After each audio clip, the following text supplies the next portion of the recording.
Muito boa noite a todos, queridos amigos do Lela. Estamos aqui mais uma vez atendendo a gracioso convite da equipe do Departamento Espiritual para trazermos uma reflexão hoje, mais uma vez, que nos leva ao Evangelho de Jesus. E hoje nós vamos estar falando do capítulo Vinha de Luz, do livro Vinha de Luz, intitulado Em Nosso Trabalho. Mas antes eu gostaria de convidá-los à oração. Então, nesse momento, elevemos os nossos corações, os nossos sentimentos a Deus, nosso Pai, em gratidão. Gratidão por podermos partilhar a luz do Evangelho do Cristo, que essa luz possa nos iluminar, que a lição dessa noite possa cair em nosso coração como semente no solo fértil, a frutificar, a dar frutos para os nossos dias que mais necessitaremos, da sombra do Evangelho, para os dias de muito sol, de muita dificuldade, para os dias difíceis, que possamos então nos sentar à beira da árvore do Evangelho, que há de ser construída, que há de ser plantada dentro de nossos corações, como um dia pediu Jesus, para que construíssemos dentro dos nossos corações e do nosso espírito o seu Evangelho, o edifício do seu Evangelho. Sê conosco, querido Jesus, e abençoa-nos o propósito de aprender e de construir esse reino de luz em nós. Que assim seja. Então vamos ler o capítulo Em Nosso Trabalho. Porque toda casa é edificada por alguém, mas o que edificou todas as casas é Deus. E isso está em Paulo aos Hebreus. O Supremo Senhor criou o universo. Entretanto, cada criatura organiza o seu mundo particular. O arquiteto divino é o possuidor de todas as edificações. Todavia, cada espírito constrói a habitação que lhe é própria. O doador dos infinitos bens espalha valores ilimitados na criação.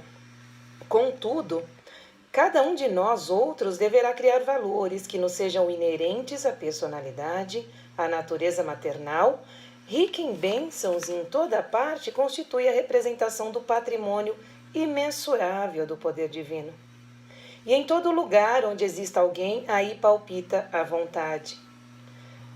Igualmente, criadora do homem, que é o herdeiro de Deus. O Pai levanta os fundamentos e estabelece lei. Os filhos contribuem na construção das obras e operam interferências. É compreensível, portanto, que empenhemos todo o cuidado em nosso esforço individualista, nas edificações do mundo, convictos de que responderemos por nossa atuação pessoalmente em todos os quadros da vida. Colaboremos no bem com o entusiasmo de quem reconhece a utilidade da própria ação nos círculos do serviço, mas sem paixões destruidoras que nos amarrem às ilhas do isolacionismo. Apresentemos nosso trabalho ao Senhor diariamente e peçamos a Ele que destrua as particularidades em desacordo com seus propósitos soberanos e justos, rogando-lhe a visão e entendimento, para sermos compelidos a formar um campo mental de nós mesmos, a erguer a casa de nossa elevação e a construir santuário que nos seja próprio. No desdobramento desse serviço, porém, jamais nos esqueçamos de que todos os patrimônios da vida pertencem a Deus. Então, gente, Emmanuel nos convoca aqui a refletir sobre o trabalho, né? O trabalho, essa palavra trabalho, ela vem do latim, da antiguidade, de um instrumento de tortura chamado tripalium, né? Um instrumento que tinha 3 pés. E era um instrumento de tortura. Para nós termos uma ideia do quanto o trabalho está associado à tortura. Essa coisa que é pesado, eu tenho que acordar cedo para ir trabalhar, Ai, que chato, não vejo a hora de chegar o fim de semana. Nossa, segunda-feira ainda, meu Deus do céu. Então é mais ou menos por isso que passa, né? Esse instrumento de tortura. No entanto, Emmanuel vem aqui e diz para nós que nós somos herdeiros de Deus e que Deus criou as leis, Deus criou os instrumentos e que nós é que damos vida. Nós é que somos a ação, porque se Deus cria, ele precisa de braços. Sejamos nós os braços. E esse é o convite que Emmanuel nos faz, né? Em nome daquele que é o doador dos infinitos bens. E ele espalha valores ilimitados na criação. Mas cada um de nós, o benfeitor nos alerta para que cada um de nós poderá criar os valores que sejam inerentes à nossa personalidade. Então Deus espalha e distribui os bens infinitos e cada um de nós, na nossa individualidade, damos o valor a esses bens. E isso através do trabalho. Não só o trabalho profissional que nos rende o salário. Né? Quando falamos em trabalho, nós falamos de uma maneira muito ampla. Quando nós estamos dentro de um elevador e abrimos esse elevador para que alguém entre ou seguramos a porta, isso também é um trabalho. E é um trabalho com amor. Quando nós auxiliamos de alguma maneira qualquer pessoa que seja no caminho do nosso dia a dia, nós estamos trabalhando. Nós estamos aplicando esses recursos infinitos e dando a esses recursos a nossa individualidade, né? o nosso trabalho, a nossa porção, aquilo que Deus nos deu. Então, as nossas horas e os nossos dias são patrimônios infinitos de Deus. E nós é que devemos moldá-los a essa individualidade. É isso que Emmanuel chama de individualidade, que é o quê?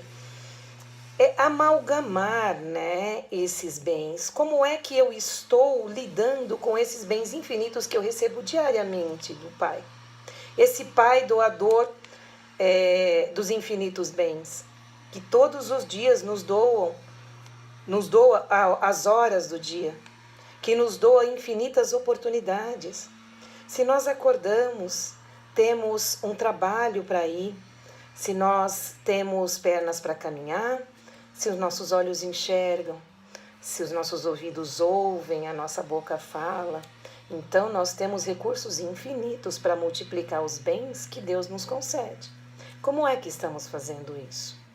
Né? Eu trouxe também aqui um texto de Khalil Gibran, que é uma prosa poética, não sei se vocês já ouviram falar nesse gigante, né? Khalil Gibran, que ele fala sobre o trabalho. Para que nós aprofundemos um pouco essa reflexão, um pouco mais ainda, ele diz assim: depois um operário lhe disse, fala-nos do trabalho. E ele respondeu dizendo, vós trabalhais para poder manter a paz com a terra e a alma da terra. Não é tão simples quanto parece, porque Khalil Gibran tem uma profundidade incrível. Então, vós trabalhais para poder manter a paz com a terra e a alma da terra. E aí a gente vem de encontro a essa reflexão do Emmanuel sobre os infinitos bens que Deus nos concede todos os dias, o que é que nós estamos fazendo deles. Então, se nós colocamos nesse trabalho, nessa atitude criadora, né, ao recolher esses bens infinitos, se nós demos a esses bens, né, um caminho de luz, se nós podemos transformar esses bens em luz para a sociedade, para a família, para quem quer que seja, então nós estamos mantendo a paz com a terra e a alma da terra. Quando ele coloca a alma da terra, a terra e a alma da terra, ele não está querendo só dizer que quem planta está beneficiando a terra para colher os frutos, a terra material, que é uma mãe generosa, mas está falando também com a alma da terra. Porque se nós fizermos isso com a nossa alma, nós estaremos nos conectando com a alma da terra. E esse trabalho, ele é iluminado. Pois ser ocioso é tornar-se estranho às estações e ficar afastado da procissão da vida, que marcha majestosamente com orgulhosa submissão em direção ao infinito. Porque ser ocioso é estranho. Porque Deus fez o homem para que ele se movimente. Tudo na vida é movimento. Tudo na vida é impermanência. Nada é estático, nada está e ficará como é. Né? Como diz a música do Lulu Santos, tudo que foi será, né? De novo do jeito que já foi um dia. Nada está e nada permanecerá do jeito que é para sempre, indefinidamente, porque o que movimenta o mundo é o movimento. A terra é movimento, a natureza é movimento, que tem os seus ciclos. Nós estamos submissos e sujeitos aos ciclos da lua, todos nós, enquanto homens, enquanto criação divina, enquanto natureza. Então, nós que também somos natureza, estamos sujeitos ao movimento. Então, ser ocioso é ser estranho. Porque a rigidez, a inércia, ela cai muito bem na rocha. Porque quanto mais firme e mais inerte é uma rocha, mais ela está cumprindo o seu papel. E o homem? A ociosidade combina com o homem? A rigidez e a inércia combinam com o ser humano? Esses que faz o papel de representante de Deus na Terra, esse ser que são os braços de Deus aqui na Terra? Não, a inércia não combina com o homem. Então, por isso que é tão estranho ser inerte na natureza, porque toda a natureza é movimento. Como ele diz aqui, tornar-se estranho às estações e ficar afastado da procissão da vida que marcha majestosamente, com orgulhosa submissão em direção ao infinito. Ele coloca para nós aqui sobre as estações, porque fala dos movimentos da natureza. Se nós pararmos para observar o movimento de toda a natureza, o movimento dos rios, os rios não estão parados, porque se a água estagnar, a água apodrece. E se o homem estagnar? Um homem que por 10 anos não mudou em absoluto o seu modo de pensar, o seu comportamento, ele simplesmente perdeu 10 anos da vida dele. Porque ele não marchou em submissão em direção ao infinito, como é esperado que ele faça. Porque a nossa missão como homens é desenvolvermos características, desenvolvermos valores de virtudes e de sabedoria, para que rumemos ao infinito. Então, se nós não marchamos, conforme marcha a vida, em direção às estações, porque as estações mudam. Se hoje é verão, amanhã será outono, e depois do outono, inverno. Então, as estações têm os seus ciclos e tudo é movimento. E se nós estamos estagnados, não estamos no trabalho da vida, então nós não estamos fazendo o nosso papel de homens. Porque os animais também cumprem o seu papel. E eles não estão estagnados na evolução. Eles evoluem. Khalil Gibran continua. Quando trabalhais, sois uma flauta, através da qual o sussurro das horas se transforma em música. Olha só que profundo e que bonito e que poético. Sois uma flauta, através da qual o sussurro das horas se transforma em música. Que será um instrumento se não for o músico? Ele é só uma ferramenta, e por mais afinado que ele seja, se não houver o músico, aquele, né, que vai fazer desse instrumento, dar a ele a direção divina, então de nada ele vale, assim como nós. Se não nós, enquanto instrumentos da divindade, divinos que somos em potencial, se nós não oferecermos os nossos dons, transformando aqueles que Deus nos deu e nos dá todos os dias esses bens, então não estamos cumprindo o nosso papel. Então nós não estamos tirando dessa flauta a música. Somos músicos divinos. E a vida é essa flauta que Deus nos empresta para tirarmos um som maravilhoso. Como é que nós estamos tocando a música da vida no instrumento que Deus nos concedeu? Essa é uma reflexão que nos cabe diariamente. Qual de vós quer ser uma cana muda e silenciosa quando todo o resto canta em uníssono? Continuamos a nossa reflexão. Se nós não estamos em uníssono com todos, se nós não estamos em comunhão com o todo, com a natureza, com esse movimento diário, com esse movimento incessante da natureza, se nós não estamos juntos, se nós não estamos diante de todo essa grandeza que é a vida, fazendo o nosso papel, que também é o de movimento, é o de transformação, então, qual de vós seria uma cana muda e silenciosa quando todo o resto canta? Se nós não estamos atendendo ao convite da vida, que é o movimento, que é o trabalho, que é o usar esses bens, que é aproveitar todos esses bens, aproveito de nós mesmos e da coletividade e do outro, nós estamos então fora. Se nós estamos parados, estagnados e inertes como uma rocha, nós não estamos então no movimento da natureza, no movimento da vida. E aí então é muito difícil que possamos enxergar a vida como um bem, como um precioso dom. Por isso aí enxergaremos o trabalho como a ferramenta tripalium, que é a ferramenta de tortura. Se nós pudermos dar valor real, valor divino a esse trabalho que fazemos, seja esse trabalho profissional, seja esse trabalho no dia a dia, seja o trabalho da família, do desafio diário de conviver, que é o maior de todos os nossos desafios, então nós não estamos em conexão com a vida, com a natureza e com aquilo que Deus espera de nós. Sempre vos disseram que o trabalho é uma maldição e o labor um infortúnio, não é isso mesmo? Toda sabedoria é vã, exceto quando existe trabalho.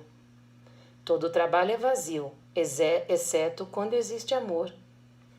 E quando trabalhais com amor, estáis a ligar-vos a vós mesmos e uns aos outros e a Deus. Então nós aqui podemos até finalizar com essa estrofe da poesia. Toda sabedoria é vã, exceto quando existe trabalho. De que adianta eu ser sábia se eu não divido isso? Se eu não utilizo todo esse aprendizado e toda essa sabedoria construída para o mundo, para a vida, para o coletivo? Então ela é vã, né? Todo trabalho é vazio, exceto quando existe amor. Então nós voltamos a tudo isso que nós conversamos agora nessa reflexão. Se eu não faço com amor, se eu não coloco o melhor de mim, então ele é vão, ele é vazio. Vamos pensar sobre isso? Por mais dificuldades que nós estejamos passando no ambiente de trabalho, no ambiente da família, a gente deve pensar assim, quando a gente está passando por uma dificuldade muito grande, respirar e pensar, Jesus, por que você me colocou aqui? Sim, porque estamos aqui a pedido de Deus, a pedido de Jesus. Nenhum de nós está aqui para enfeitar o mundo, nenhum de nós está aqui de férias. Nenhum de nós veio aqui só para a sobremesa. Cada um de nós tem a sua missão. Cada um de nós tem a sua missão diária, de todas as horas. E aí quando estamos perto de explodir, nós devemos refletir, Jesus, o que queres que eu faça? O que espera de mim agora, nesse momento? E se nós fizermos silêncio, nós ouvimos a resposta. Então, estamos trabalhando com amor ou para nós o trabalho é vazio? E quando trabalhais com amor, estáis a ligar-vos a vós mesmos e uns aos outros e a Deus. Que fecha, né, com chave de ouro toda a nossa reflexão. Quando trabalhais com amor, estás a ligar-vos a vós mesmos. Em primeiro lugar, a vós mesmos, a nós mesmos. Se eu faço o meu trabalho com amor, meu Deus, isso me dá uma satisfação imensa. Imensa. Eu estou atendendo ao chamado de Deus, eu estou atendendo ao chamado da vida, com tudo que é melhor, com todo o meu melhor, com todo o meu potencial. Eu estou transformando esses bens que Deus me concede todos os dias em algo maravilhoso, em algo grande. Se eu sou um professor, eu peço para Deus, antes de entrar na sala de aula, que eu seja o seu instrumento, Senhor. O quanto é importante que eu seja um instrumento seu aqui, nesse chão sagrado que é o chão da sala de aula. Se eu sou engenheiro, eu posso ser um instrumento na construção e fazer dessa uma construção não só ligada à terra, mas ligada também à alma da vida. Todas as profissões têm a sua grandeza. Todo o trabalho está ligado ao infinito, àquilo que Deus espera de nós. Cada um de nós, em cada momento, em tudo que fazemos, estamos sendo instrumentos de Deus. Então, que o trabalho não seja para nós instrumento de tortura, como diziam os antigos, não. Mas, como disse Emmanuel, como diz Khalil Gibran, que seja um trabalho com amor, para que estejamos trabalhando para a vida e estejamos em conexão com a alma da vida, com a nossa própria alma, para que possamos olhar para nós ao final do trabalho e dizer: valeram apenas todas essas horas, todo esse tempo dedicado, com muito orgulho do que somos. Estamos direcionando então para o infinito bem todos os dons que Deus nos confia. Porque, como disse Emmanuel aqui no começo, nada nos pertence. Todos os bens pertencem ao Supremo Senhor. Então vamos agradecer a esse Supremo Senhor todos os bens que nos concede diariamente e que possamos iluminar essa possibilidade de fazermos isso com todo amor, toda compreensão que conseguirmos e que todos os dias esse Pai, esse Supremo Senhor nos assista em sua grandeza e em sua misericórdia. Que possamos então, meus amores, refletir sobre isso, buscando dentro de nós mesmos essa divindade que é uma assinatura de Deus em nós, essa divindade a que estamos destinados, essa divindade da qual somos herdeiros, e que possamos então dar a tudo que nós formos chamados, edificar com todo o nosso amor, com toda a nossa alma, para que possamos nos ligar à alma da vida, que Jesus Cristo possa nos abençoar, que Deus possa nos abençoar e que cada coração de vocês, que o coração de vocês seja tocado pela alma do trabalho de Deus que nos convoca todos os dias, que possamos trabalhar com amor, com dedicação, com muita gratidão e que Deus esteja conosco a nos iluminar. Eu agradeço a todos vocês mais uma vez pela presença amiga, por terem nos ouvido, pela paciência e rogamos a Deus sempre que nos abençoe, que abençoe aos seus lares, que abençoe aos nossos dias, a todos os nossos amores e que abençoe a alma do nosso planeta, do nosso mundo, que possamos trabalhar juntos, unidos e em conexão por esse planeta que Deus nos confiou. Que assim seja. Gratidão.